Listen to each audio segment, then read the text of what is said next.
আসসালামু আলাইকুম প্রিয় দর্শক, মেজবানি রান্নাঘরে স্বাগত জানিয়ে শুরু করছি আজকের রেসিপি। আজকে আমি তৈরি করব কুমড়ো ফুলের ভাজি। ভিডিওটি ভালো লাগলে সাবস্ক্রাইব করে পাশে থাকা বেল আইকনটি চালু করে দিবেন, যাতে আমাদের পরবর্তী ভিডিও ছাড়ার সাথে সাথে আপনার নিকট নোটিফিকেশন পৌঁছায়। চলুন এবার মূল রেসিপিতে ফিরে যাওয়া যাক। প্রথমেই লাগছে আমার কিছু কুমড়ো ফুল। আমি গাছ থেকে সরাসরি কিছু কুমড়ো ফুল তুলতে চলে এলাম। ফুলগুলো মাশাআল্লাহ দেখতে খুব সুন্দর আর টাটকা টাটকা। এবার একে একে আমি গাছ থেকে সব ফুলগুলো তুলে নিব। আমার সব ফুলগুলো তোলা হয়ে গেছে। সবুজ পাতার ফাঁকে ফাঁকে যখন ফুলগুলো উকি দিয়েছিল, দেখতে মাশাআল্লাহ বেশ সুন্দর লাগছিল। তবে কি আর করার, ফুলগুলো তো একা একাই ঝরে পড়ে নষ্ট হয়ে যাবে, যার জন্য ফুলগুলো তুলে রান্না করার জন্য নিয়ে এসেছি। এই কুমড়ো ফুল যে শুধু ভাজি করে খাওয়া যায় তা কিন্তু নয়। এই ফুল দিয়ে বড়া তৈরি করা যায়, বিভিন্ন মাছের সাথেও রান্না করা যায়, আবার ডিম দিয়েও ভাজি করে খাওয়া যায়। আজকে আমি খুব সিম্পলভাবে কুমড়ো ফুলের ভাজিটা করব। এবার কুমড়ো ফুলগুলো ভালোভাবে বেছে নিব। কুমড়ো ফুলের মধ্যে ছোট ছোট পাতা অথবা পোকা থাকতে পারে, তাই ফুলগুলো একটা একটা করে মেলে দেখে নিচ্ছি। একে একে আমার সব ফুলগুলো বাছা হয়ে গেছে।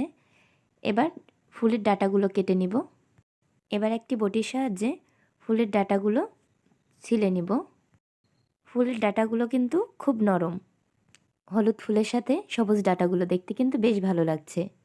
আমি একটি বটির সাহায্যে একটু একটু করে আঁশ ছাড়িয়ে নিচ্ছি আর কেটে নিচ্ছি। সবগুলো ডাঁটা কাটা কিন্তু আমার হয়ে গেছে।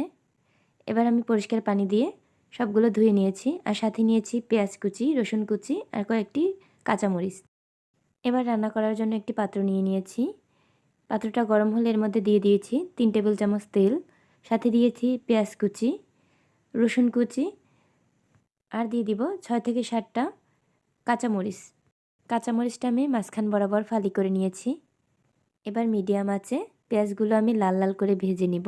যখন পেঁয়াজ, মরিচ আর রসুনগুলো লাল লাল করে ভাজা হয়ে যাবে, তখন এর মধ্যে আমি ফুলের ডাঁটাগুলো দিয়ে দিব আর সাথে দিয়ে দিব পরিমাণ মতো লবণ। এই ভাজিটা তৈরি করতে কিন্তু কোনো রকম পানির দরকার নেই। খুবই অল্প সময়ে ফুলের ডাঁটা আর ফুলগুলো সিদ্ধ হয়ে যায়। ফুলের ডাঁটা আর ফুল থেকে যে পানি বের হয় তাতেই রান্না করা হয়ে যাবে। ডাঁটাটা 2 থেকে 3 মিনিট সিদ্ধ করার পর এবার এর মধ্যে দিয়ে দিয়েছি ফুলগুলো। এই ফুলগুলো কিন্তু আমি কুচি করে দেইনি, সামান্য একটু হাত দিয়ে ছিঁড়ে ছিঁড়ে নিয়েছিলাম। এবার 3 থেকে 4 মিনিট জাল করার পরেই কিন্তু ভাজিটি তৈরি হয়ে যাবে।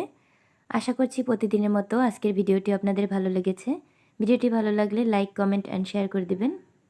এতক্ষণ সাথে থাকার জন্য ধন্যবাদ সবাইকে। আল্লাহ হাফেজ।